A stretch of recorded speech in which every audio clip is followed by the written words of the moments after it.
paz do Senhor, queridos. Voltamos, glória a Deus, louvado seja o nome do Senhor. Estamos em tempo de retorno para os nossos cultos presenciais. O pastor já anunciou que vamos começar no próximo domingo, dia 6 de setembro, às 18 horas. E a nossa igreja está toda preparada para seguirmos as medidas restritivas que foram orientadas pela nossa prefeitura. E neste momento eu gostaria de convidar vocês que estão aí em casa para curvarem as cabeças onde vocês estiverem. E nós vamos estar orando por esse retorno dos cultos presenciais na nossa igreja. Oremos. Senhor Deus e Pai que está no céu, nós te louvamos porque sabemos que o Senhor é um Deus grande, o Senhor é fiel, o Senhor cumpre, Senhor, a tua palavra. E nós esperamos no Senhor, porque o Senhor é a nossa esperança, Pai amado. Estamos felizes, ó Pai, porque te adoramos em espírito, te adoramos em verdade, porque tu mereces, ó Pai, toda a nossa adoração, todo o nosso louvor. O Senhor merece ser adorado na beleza da tua santidade, Senhor. E nós estamos aqui hoje prestando esse culto ao Senhor, porque o Senhor é digno, Senhor, deste culto. E nós, Pai, neste momento, queremos entregar a primeira igreja batista em Itapuã, mais uma vez nas tuas mãos, Pai.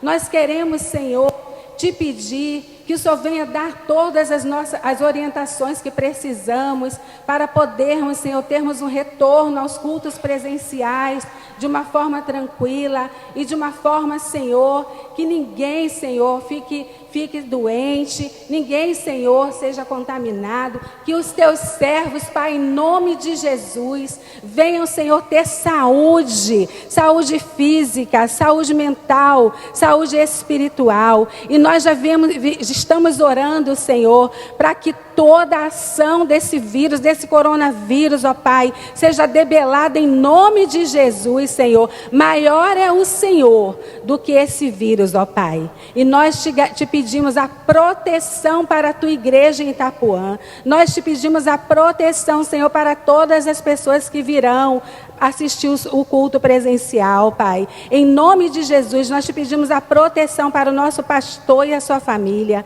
Nós te pedimos a proteção para cada líder de ministério, Pai amado. Ó Pai, contempla a tua igreja com a tua proteção e com as tuas bênçãos. E assim nós te oramos e te agradecemos em nome de Jesus. Amém, Senhor. Amém. Louvado seja o nome do Senhor, amados. Neste momento nós vamos ler a palavra do Senhor, que está lá em Salmos 89, e nós leremos alguns versículos deste salmo. Eu vou ler o versículo 1 e depois eu vou pular para o versículo 5. E você que está na sua casa, abra a sua Bíblia. Não deixe de abrir a sua Bíblia e acompanhe conosco esta leitura, para que o nome do Senhor seja glorificado. O versículo 1 do Salmo 89 diz assim: cantarei para sempre as tuas misericórdias, ó Senhor. Os meus lábios proclamarão a todas as gerações a tua fidelidade. E os versículos de 5 a 8 vão nos dizer assim: celebram os céus as tuas maravilhas, ó Senhor, e na Assembleia dos Santos a tua fidelidade. Pois quem nos céus é comparável ao Senhor, entre os seres celestiais, quem é semelhante ao Senhor? Deus é sobremodo tremendo na Assembleia dos Santos, e temível sobre todos os que o rodeiam. Ó Senhor, Deus dos exércitos, quem é poderoso como tu és, Senhor, com a tua fidelidade ao redor de ti? E aí, lá no versículo 15 do Salmo 89, eu termino a leitura com o versículo que diz assim: bem-aventurado o povo que conhece os vivas de júbilo, que anda, ó Senhor, na luz da tua presença. Deus aplica esta palavra nos nossos corações, amados. E essa palavra ela nos garante que Deus ele é fiel. A fidelidade dele com continua sobre nós, continua sobre a nossa igreja. Louvado seja o nome do Senhor. E o versículo 1 diz: cantarei sempre as tuas misericórdias. E é com essa alegria, com essa alegria que nós vamos agora louvar ao Senhor com cânticos. Eu convido o Ministério de Louvor para estar adorando ao Senhor neste momento. Glória a Deus. Somos privilegiados, amada igreja, por termos esta oportunidade de louvar a este Deus e declararmos nesta noite de que não há Deus maior. Eu queria lhe convidar, desafiar você, para que você se coloque de pé, fique de pé nesta hora, para louvar ao Senhor, teu Deus que te criou.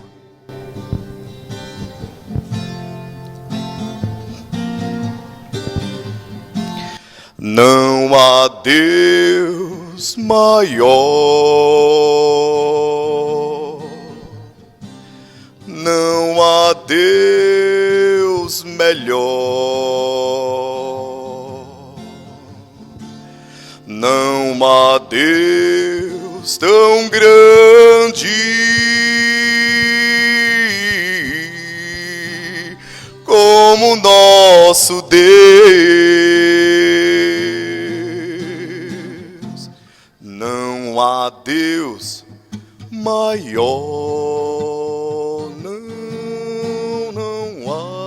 não há Deus melhor, não há Deus tão grande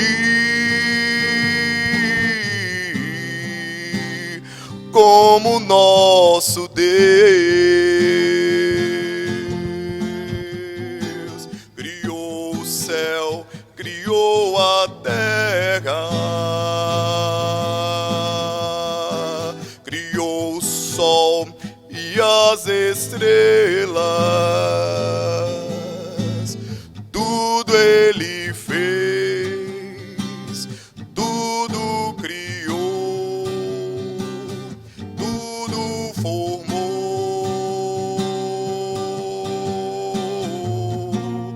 para o seu louvor,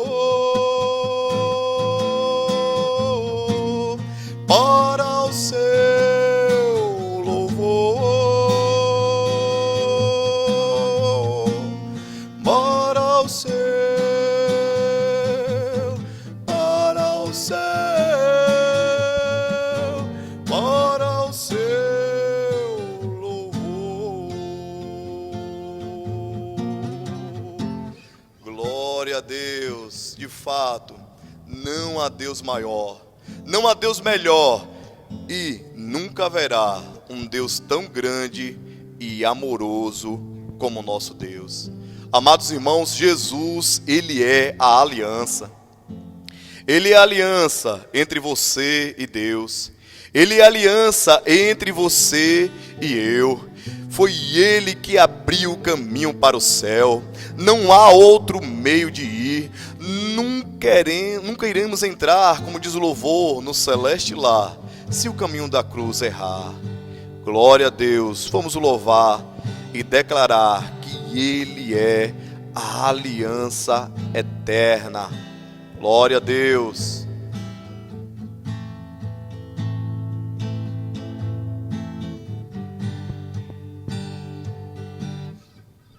Jesus é a aliança entre você e Deus. Jesus é a aliança entre você e eu. Hoje Ele te chama para renovar, hoje Ele te chama para restaurar, hoje Ele te chama para dele derramar. Hoje Ele te chama para renovar. Hoje Ele te chama para restaurar. Hoje Ele te chama para dele derramar. Jesus é a aliança entre você e Deus. Jesus é a aliança entre você e eu. Hoje Ele te chama para renovar. Hoje Ele te chama para restaurar. Hoje Ele te chama para dele derramar. Hoje Ele te chama para renovar. Hoje Ele te chama para restaurar. Hoje Ele te chama para dele derramar. Louvado seja Deus, hoje e eternamente. Amém. Glórias ao nome do Senhor.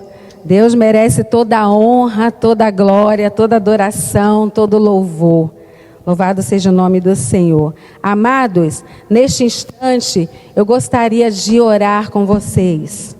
É isso, você que está aí em casa, abaixe sua cabeça mais uma vez, mesmo sentado como você está, mas se estiver deitado, você senta, porque nós vamos falar com o Senhor. Curve sua cabeça neste momento. Pai amado, Pai querido, Pai bendito, Pai de amor, Pai de misericórdia, nós queremos somente te agradecer, Senhor, porque o Senhor tem cuidado de nós. Obrigada, Senhor, porque Tu tem nos dado direção, Pai, nestes dias, e nós cremos que o Senhor há de continuar dirigindo os nossos passos, dirigindo as nossas vidas, ó Pai. Nós queremos te agradecer, porque o Senhor tem entrado com provisão na casa dos teus servos. O Senhor não tem nos deixado faltar nada, Senhor. Louvado seja o teu santo nome. O Senhor é o nosso socorro bem presente na hora em que estamos angustiados. E por isso, Senhor, nós nos alegramos em Ti. E queremos, sinceramente, expressar a gratidão que está em nossos corações. Eu oro a Ti e te agradeço, em nome de Jesus. Amém. Amém, queridos. Deus tem uma palavra agora do coração dele para o coração do nosso pastor Davi. E agora ele vai trazer o recado do Senhor para a igreja. Fiquem atentos, porque temos muito que aprender e colocar em prática com a palavra de hoje. Amém. Glória a Deus. Jesus Cristo é o mesmo ontem, hoje e eternamente. Louvado e exaltado seja o nome do Senhor, queridos. Estamos mais uma vez bendizendo o nome do Senhor, aqui cultuando ao Senhor, não de uma forma presencial, mas já aquecendo as turbinas para estarmos juntos, se Deus permitir aí, cultuando presencialmente. Então eu queria inicialmente relembrar aos irmãos algumas questões muito importantes sobre o retorno. Nós teremos aqui uma equipe de apoio, nós teremos os irmãos que estarão trabalhando na recepção, irmãos que estarão trabalhando no som, no multimídia, e também aqui na parte de púlpito nós teremos o dirigente, teremos aquele que vai ministrar a palavra, e também teremos a equipe de louvor. Além deles, teremos também os irmãos que estarão gravando o culto e fazendo automaticamente a transmissão ao vivo. Então isso significa dizer o que, pastor? Que todas as pessoas que tiverem alguma dificuldade para estar aqui na igreja presencialmente, seja porque foi orientado né? E nós orientamos a todas as pessoas que têm alguma comorbidade ou que têm acima de 60 anos ou abaixo de 12, que não venham para o culto presencial. Esse culto presencial, ele vai abranger, na verdade, a faixa etária de 12 até 60 anos. E então nós iremos transmitir o culto ao vivo, e os irmãos vão estar nas suas casas também participando do culto e adorando o nome do Senhor. Queremos informar os irmãos que nós temos 60 vagas, 60 cadeiras que já estão sendo colocadas no templo com as devidas marcações. Estamos com toda a estrutura determinada já, para que a gente não tenha nenhum tipo de dificuldade em seguir os protocolos que nós recebemos das autoridades competentes da nossa prefeitura municipal. Então os irmãos vão procurar a irmã Edna, e a irmã Edna então vai poder estar anotando o seu nome até completar os 60.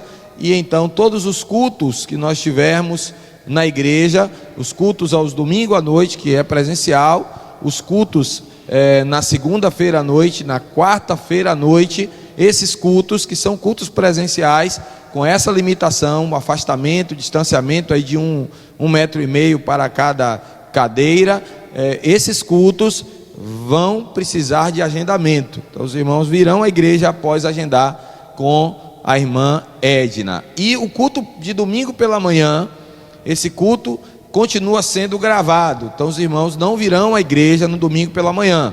Terá EBD online, como já está funcionando todas as classes.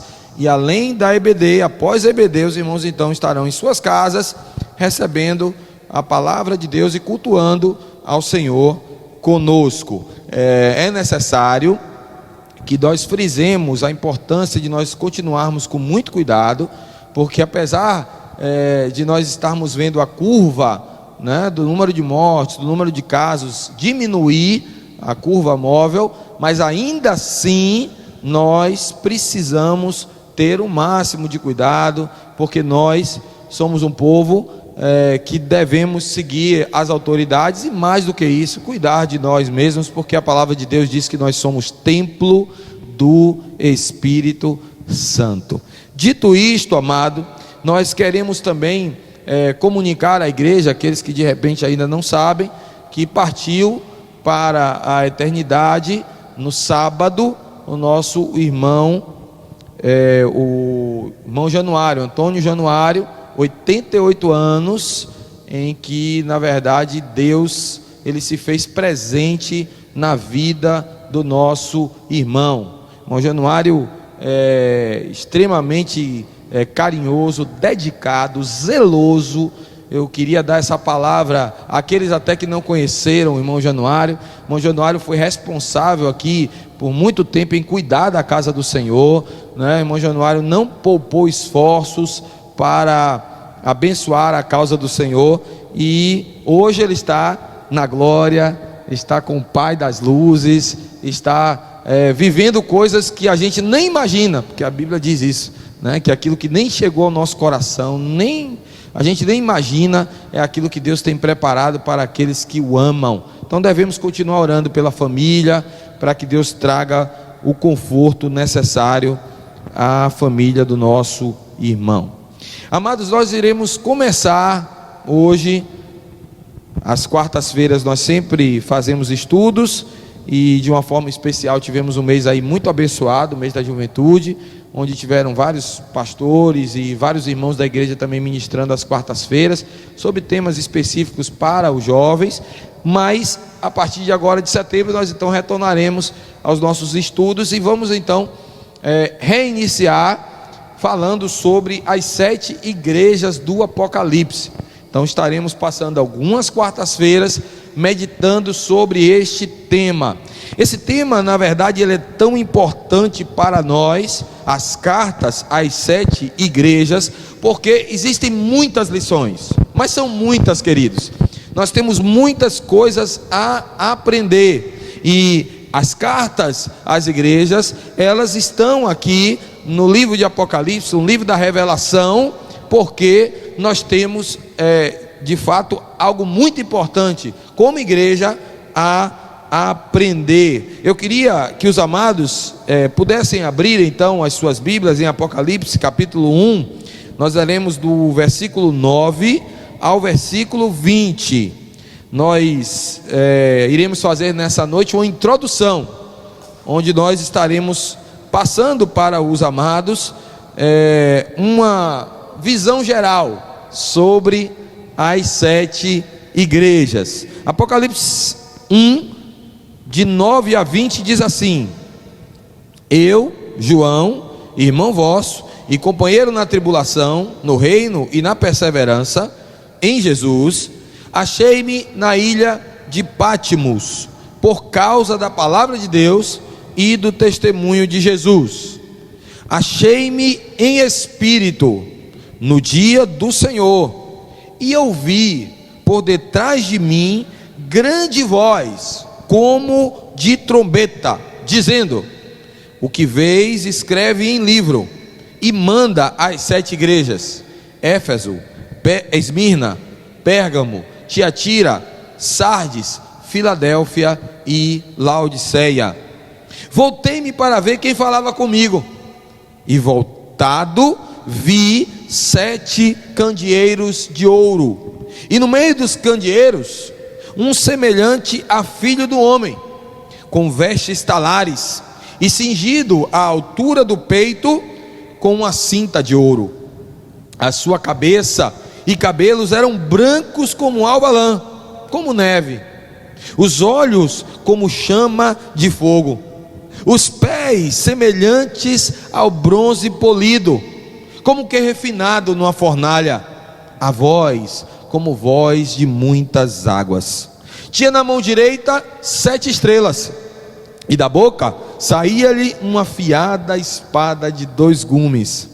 O seu rosto brilhava como o sol na sua força. Quando o vi, caí a seus pés como morto. Porém ele pôs sobre mim a mão direita, dizendo: Não temas, eu sou o primeiro e o último, e aquele que vive. Estive morto, mas eis que estou vivo pelos séculos dos séculos, e tenho as chaves da morte e do inferno. Escreve, pois, estas coisas que viste, e as que são, e as que hão de acontecer depois dessas. Quanto ao mistério das 7 estrelas que viste na minha mão direita, e os 7 candeeiros de ouro, as 7 estrelas são os anjos das 7 igrejas, e os 7 candeeiros são as 7 igrejas. Amados, as 7 cartas do Apocalipse foram escritas às 7 igrejas que existiam na Ásia. E é interessante que o apóstolo João, ele recebe essa visão. O próprio Senhor Jesus, na verdade, ele fala com João e diz: escreve, porque essas coisas irão acontecer. E é interessante, na verdade, essa visão de João, porque dentre tantas coisas, o que mais fica evidente é a preocupação de Jesus com a sua igreja. Eu queria já te dizer nessa noite: Jesus se preocupa com você. Você é templo do Espírito Santo, você é igreja do Senhor. Jesus se preocupa com você. É interessante porque João ali, ele recebe uma mensagem de Jesus.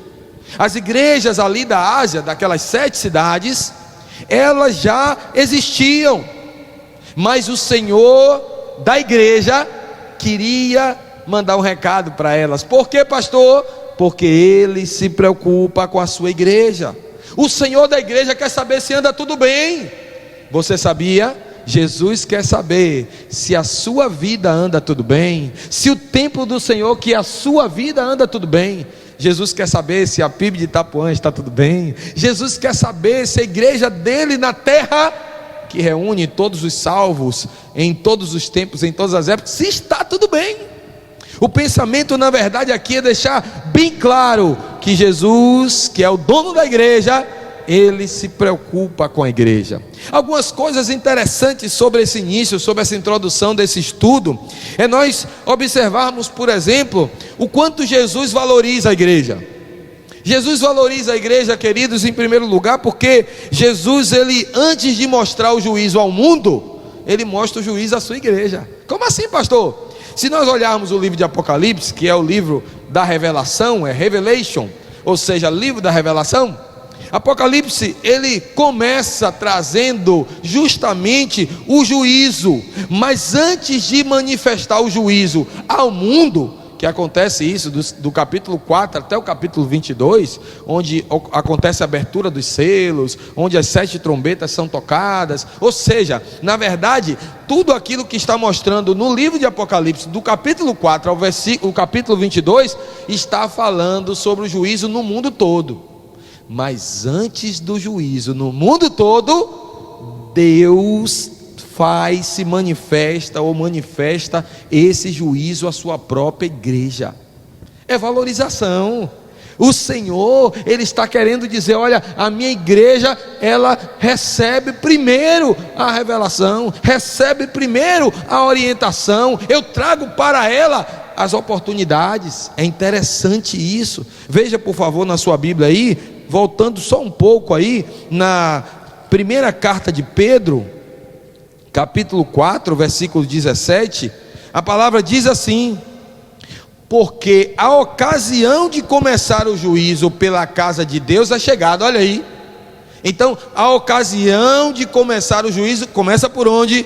Pela casa de Deus. E aí depois ele diz: ora, se primeiro vem por nós, qual será o fim daqueles que não obedecem ao Evangelho de Deus? Então nós temos aqui claramente uma ideia de que antes de mostrar o julgamento ao mundo, o Senhor Jesus mostrou a sua igreja.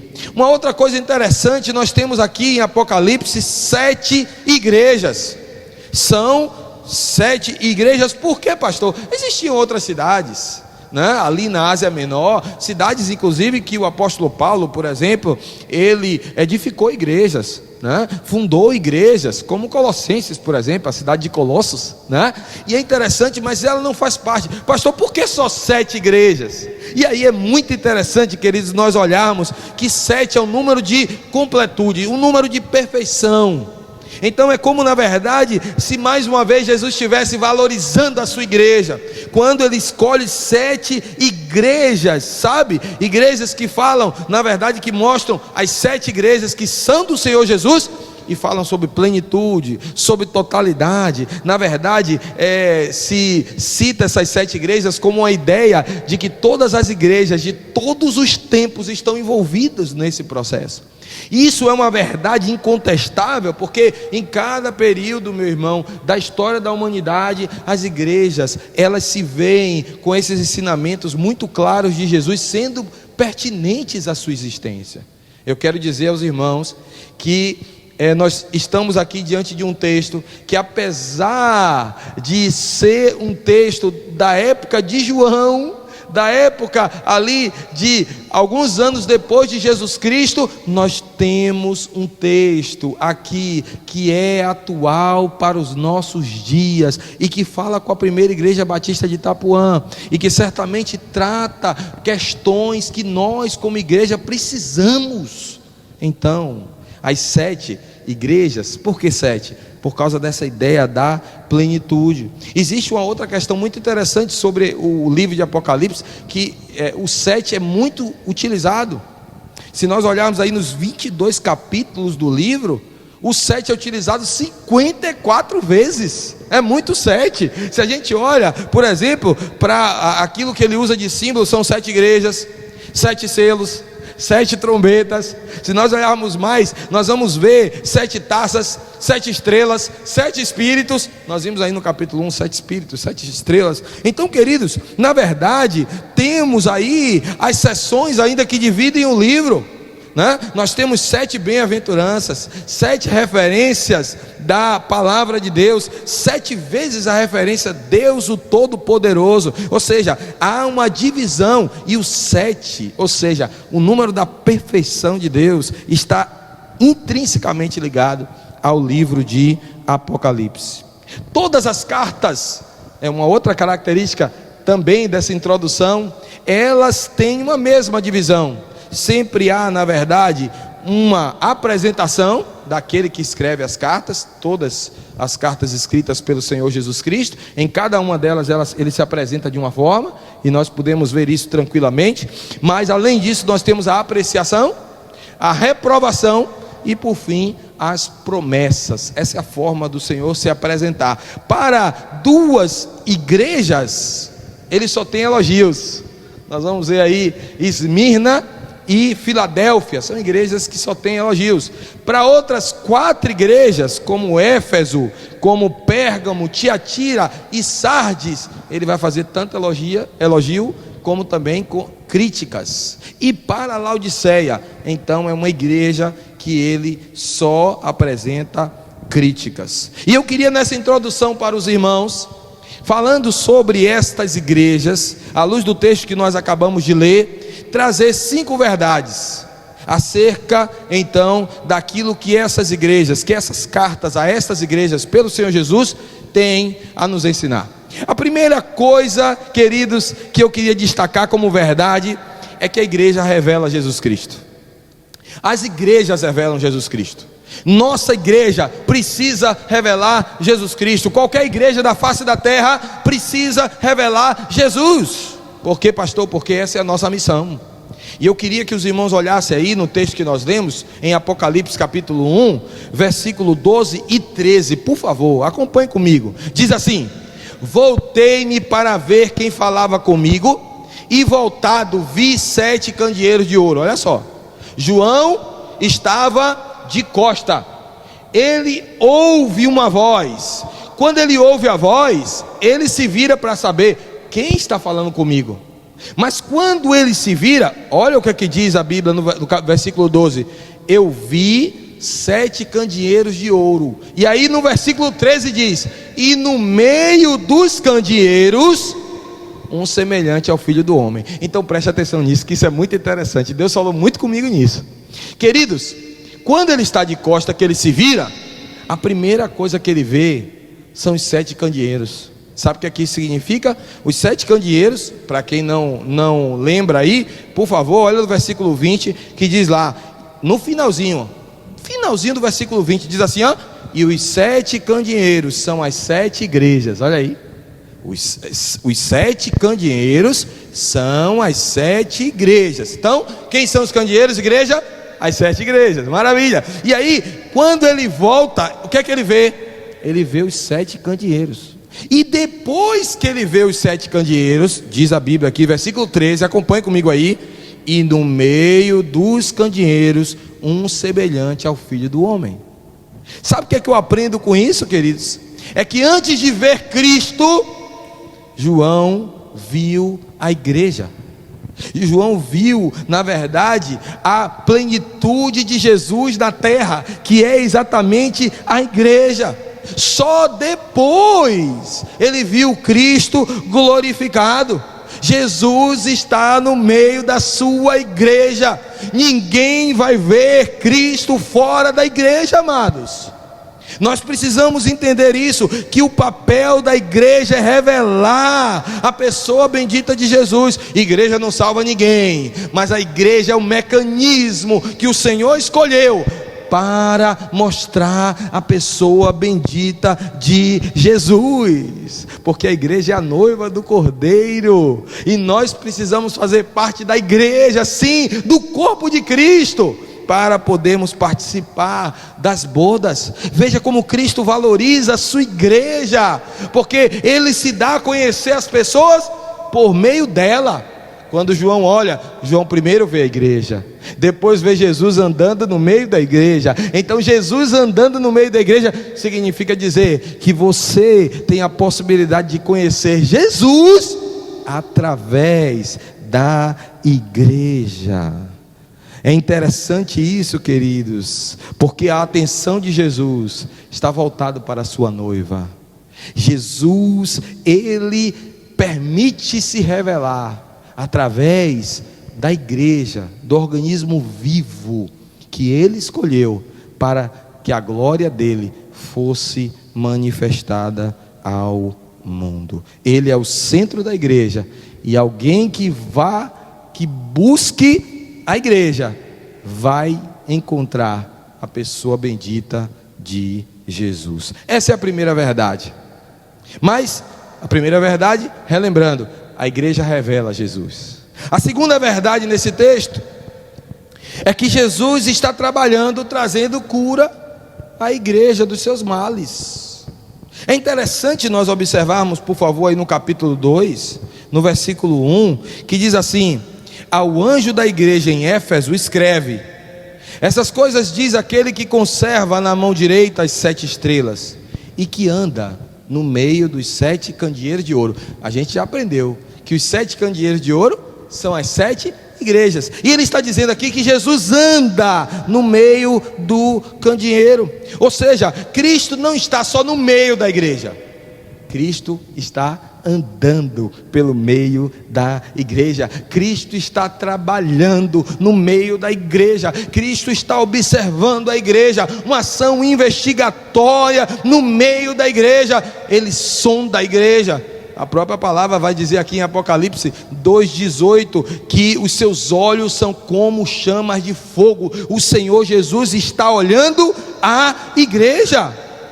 E nós entendemos que Ele está olhando para quê, pastor? Ele está trabalhando, Ele está andando no meio da igreja para quê, pastor? Ele está andando no meio da igreja para curar a igreja dos seus males, curar a minha vida dos meus males. Meu irmão, minha amada irmã, o Senhor Jesus, Ele está andando no nosso meio para nos levar para o céu, e nós não vamos de qualquer jeito. Então o Senhor Jesus, Ele está, na verdade, andando no nosso meio para promover uma purificação, para promover uma santificação. Há muitos males que atacam a igreja: esfriamento, perseguição, heresia, imoralidade, presunção, apatia.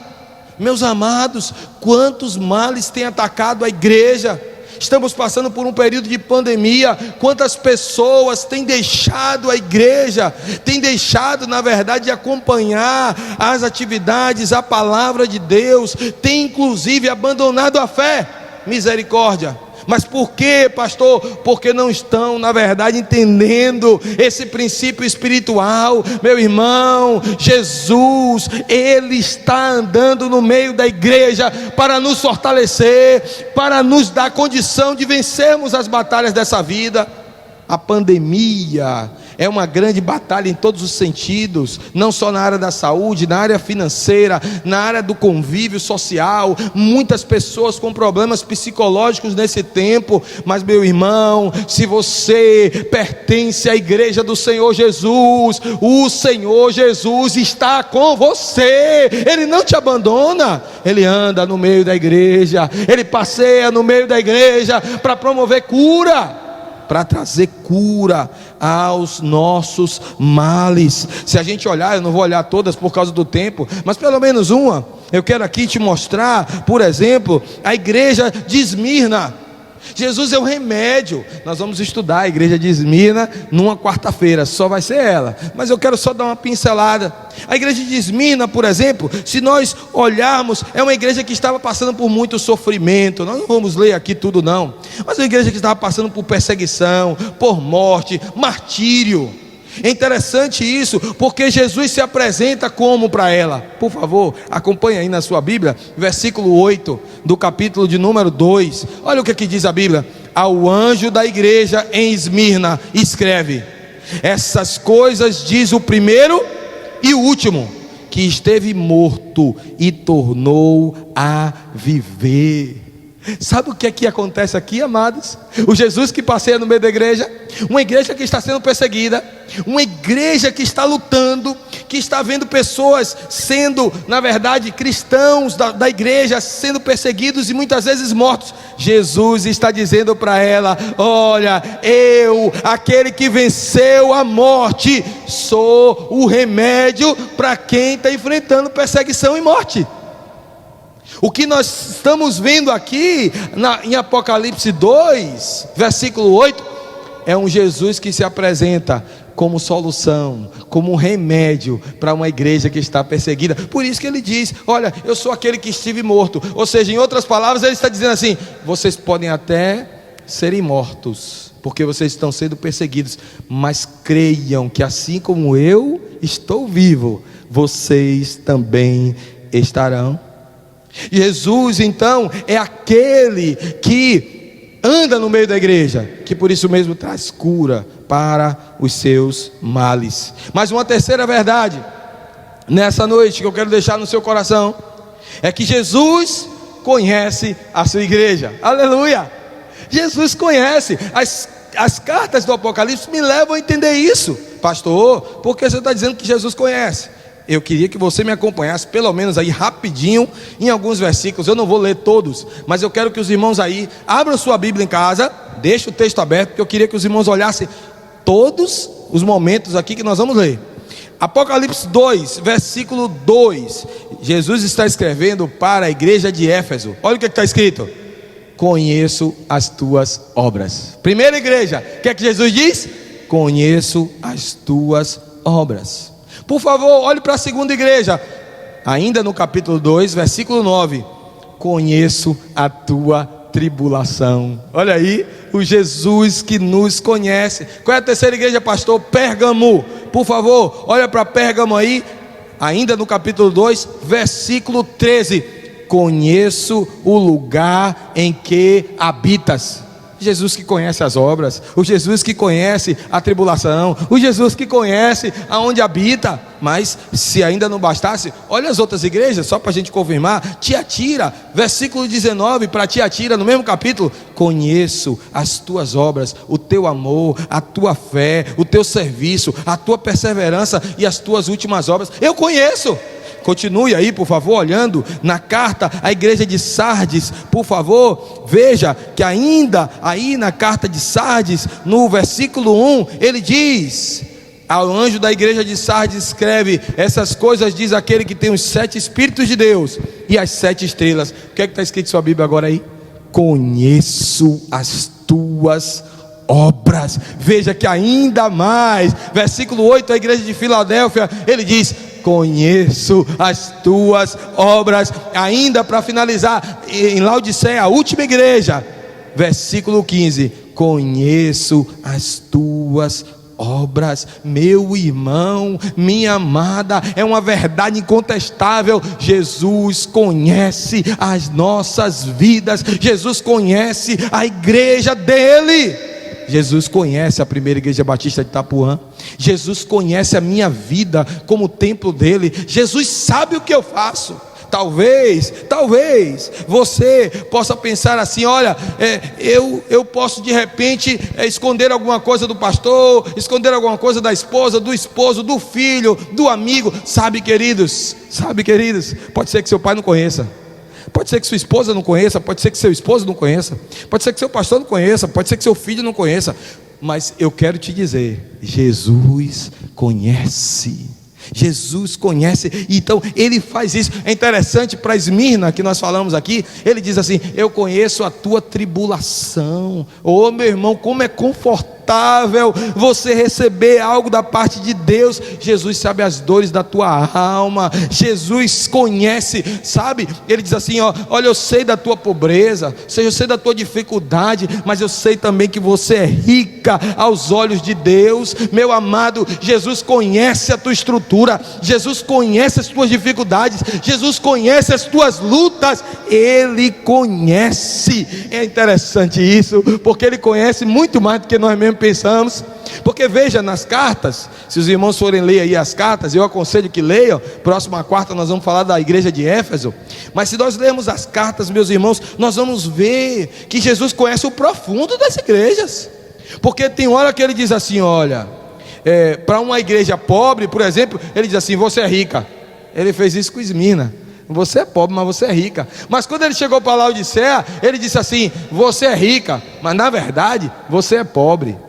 Você é rico em termos financeiros, mas você é pobre diante de Deus. Para Esmirna, ele falou o contrário. Sabe, uma igreja, na verdade, que se considerava viva, que era Sardes, ele diz: rapaz, você não é viva não, você é morta. Olha como ele conhece. Ou seja, a aparência não engana Jesus. É interessante isso, porque uma igreja que se sentia fraca, como Filadélfia, né? Ele diz: eis que tem uma porta aberta diante de você e ninguém pode fechar. Ou seja, eu aprendo, queridos, com isso, amados, que na verdade importa é o que Jesus pensa a meu respeito. Importa sim, não é na verdade na minha pequenez o que eu acho, mas importa o que Jesus acha de mim. Então ele conhece, ele me conhece. Ele conhecia a estrutura daquelas igrejas. Ele sabia que existiam, por exemplo, irmãos naquelas igrejas que estavam desobedientes, que estavam fazendo algo que não agradecia, não engrandecia o nome do Senhor. Irmãos e crentes meia boca. Ele sabia. Assim como existem hoje ainda irmãos, crentes superficiais, crentes que não se envolvem profundamente com Jesus. Jesus conhece, Jesus sabe. Se nós olharmos aí nessas cartas, nós vamos ver, por exemplo, na igreja de Pérgamo, a Bíblia vai dizer que existiam alguns crentes que estavam seguindo a doutrina de Balaão. Imagine, seguindo a doutrina de Balaão.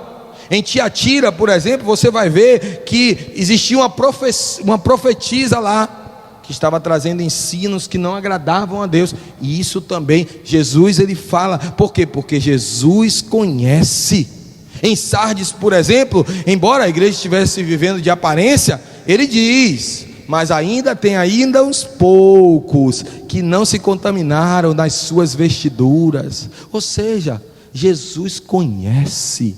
Não há necessidade, meu amado, de você se defender. Não há necessidade, meu amado, de você querer aparecer. Mas você precisa descansar, porque Jesus conhece todas as coisas. Jesus ele sabe de todas as coisas. Jesus conhece a sua igreja. E para fechar, mas as últimas duas verdades, a quarta e a quinta, rapidamente. A quarta verdade é que Jesus conhece e ele anda no meio da igreja. E sabe para que tudo isso? Porque ele sempre, antes de executar juízo, ele oferece oportunidades. A igreja de Éfeso, por exemplo, ela foi chamada a lembrar-se, a arrepender-se, a voltar-se às práticas das primeiras obras. Mas observe que, e aí a gente pode acompanhar na carta de Éfeso, capítulo 2, versículos 5 e 6, onde a gente vai falar na semana que vem. Ele diz assim: lembra-te, pois, de onde caístes, arrepende-te e volta às práticas das primeiras obras. Ou seja, amados, Jesus oferece oportunidade antes de exercer juízo. Mas ele diz, olha só, ele diz: caso não se arrependa, por favor, olha aí, versículo 5: e se não, ou seja, se você não se arrepender e não voltar às primeiras obras, eu venho a ti e moverei do seu lugar o teu candeeiro, caso não te arrependas. Ou seja, o arrepender-se é uma oportunidade de Jesus para que você possa se refazer. E para fechar, a quinta verdade que eu encontro aqui é que Jesus, ele garante promessas aos vencedores.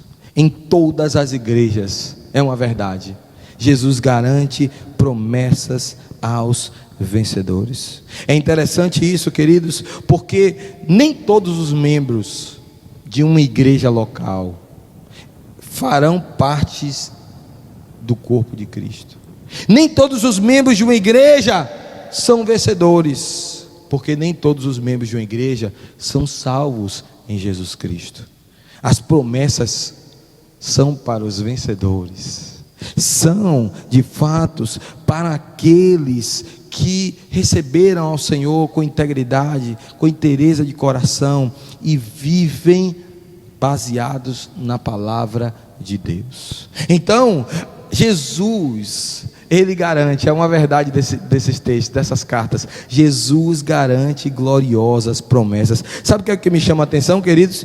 É que essas gloriosas promessas, ele associa sempre, e a gente vai poder estudar isso, tá? Aqui é só um aperitivo para que os irmãos possam ficar na curiosidade aí, mas ele sempre associa aquilo que ele promete a alguma deficiência ou necessidade da própria igreja que ele está tratando. Olha que interessante. Se os irmãos olharem, por favor, na igreja de Filadélfia, no capítulo 3, por favor, no versículo 16, olha o que ele diz.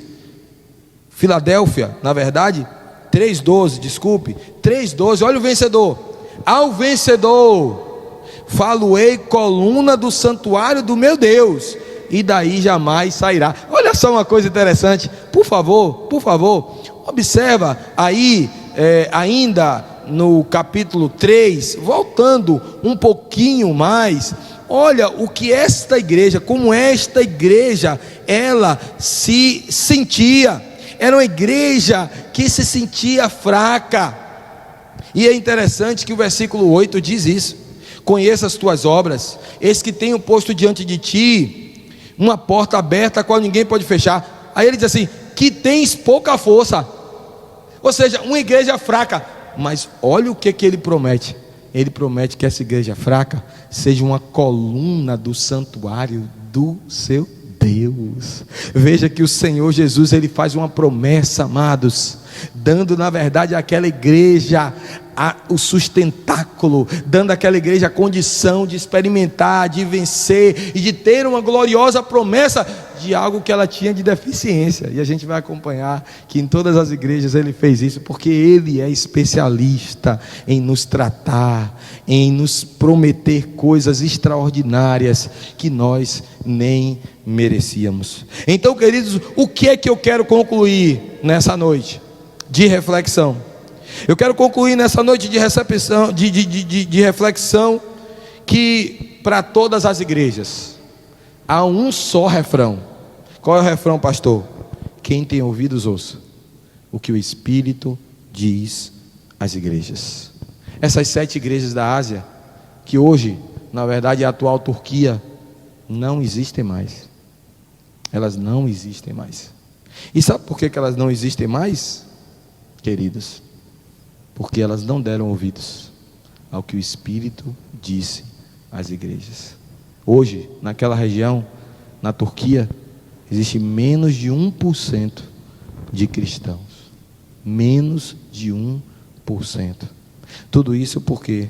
Porque não ouviram a voz do Espírito Santo. Então, apenas são histórias. Mas o que eu queria fazer com que você, nessa noite, saísse daqui com essa reflexão, é que nós não estamos aqui estudando apenas para o nosso deleite intelectual e para o nosso conhecimento teológico ou curiosidade histórica. Nós precisamos ouvir Deus falando conosco. Eu preciso entender que essa palavra é para mim antes de ser para a igreja. Eu preciso que você, que faz parte da igreja de Cristo, entenda que essa palavra é para você. E que essas 7 igrejas retratam comportamentos e atitudes que nós temos muitas vezes no século 21. E que por isso mesmo, a bem-aventurança não é simplesmente ler e ouvir. A bem-aventurança é obedecer às profecias desse livro. Se os irmãos puderem aí olhar, Apocalipse capítulo 1, versículo 3, diz assim: bem-aventurados aqueles que leem e aqueles que ouvem as palavras da profecia e guardam as coisas nela escritas, pois o tempo está próximo. É muito bom ler, é muito bom ouvir, mas melhor aqui, guardar as coisas que nelas estão escritas. Amados do Senhor, pode ser que você esteja enfrentando qualquer desses problemas aqui que essas igrejas apresentaram, mas nessa noite, Se você precisa ter alguma atitude diante do Senhor, tenha nessa noite. Não deixe para amanhã não. A gente não sabe o dia de amanhã. Pode ser que amanhã seja a volta de Jesus, ou a volta corpórea, ou a volta de fato do arrebatamento, ou uma volta simbolizando a sua partida ou a minha partida. Então nessa noite, tome uma decisão no seu coração de se arrepender e de se voltar completamente para o Senhor. Ouça o que o Espírito diz à igreja. Assim também, mesmo que é uma coisa incomum numa quarta-feira, pode ser que tenha alguém aí que esteja ouvindo e vendo esse vídeo e que ainda não entregou sua vida a Jesus. Jesus Cristo está voltando. Jesus Cristo está às portas. Ele está dizendo aqui: pois o tempo está próximo. Tome a decisão ao lado de Jesus. Você pode procurar qualquer pessoa, você pode botar no chat, você pode procurar alguém da igreja, ou talvez de uma outra igreja, não importa. Mas o importante é que Jesus quer, Ele se importa com a sua igreja. E Ele está te convidando e arrebatando aquelas pessoas que estão preparadas para a salvação. Então, se você ouvir a voz do Espírito Santo, se arrependa. Se você que é da igreja, que pertence ao Senhor, mas de repente tem andado por caminhos tortuosos, tem feito coisas que ninguém vê, mas Jesus conhece, nessa noite também se refaça com seu Deus e a partir de agora dê ouvidos à voz do Espírito Santo. Queria que você curvasse sua cabeça, vamos orar. Pai amado e querido, nós queremos te apresentar as nossas vidas nas tuas mãos. Somos falhos, ó Deus, temos as nossas limitações. Meu Deus, à luz dessas cartas, nós encontramos muitas coisas, Senhor, que não agradam ao Senhor. E o Senhor Jesus, através dessas 7 cartas, às 7 igrejas, está escrevendo para a primeira igreja batista em Itapuã. O Senhor está escrevendo uma carta, e o Senhor deseja que nós leiamos a carta. Não só leiamos, nós possamos ouvi-la, mas por fim, nós possamos guardar essas palavras no coração. Ó Deus, continua tratando com a tua igreja, nos dá uma semana na tua paz. Nós oramos a ti agradecidos e o fazemos no nome santo e poderoso de Jesus. Amém. E que o amor de Deus Pai, a graça de nosso Senhor e Salvador Jesus Cristo, a comunhão, as consolações e o poder do Espírito Santo sejam conosco e com todo o povo de Deus, hoje e para todo sempre. Amém. Dê ouvido ao Espírito Santo de Deus, porque se você fizer isso, certamente você vai ser mais do que vencedor. Que Deus abençoe no nome de Jesus.